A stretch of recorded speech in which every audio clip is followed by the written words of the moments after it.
முதலாக கேள்வி பதில் மாணவர்கள் ஆலிஃப், முஹசி, அபு. அஸ்ஸலாமு அலைக்கும் வரஹ்மத்துல்லாஹி வபரகாத்துஹு. அல்லாஹ் எங்கே இருக்கிறான்? அல்லாஹ் வானத்திலே அசே இருக்கிறான். அல்லாஹ் நம்மளை எதற்காக படைத்தான்? அல்லாஹ் அவனுடைய மனங்களுக்காக மட்டுமே நம்மளை படைத்தான். இஸ்லாமின் கடமைகள் எத்தனை அவை?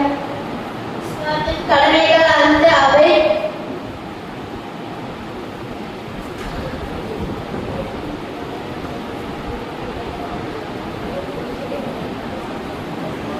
கலிமா, தொழுகை, நோன்பு, ஸகாத், ஹஜ்.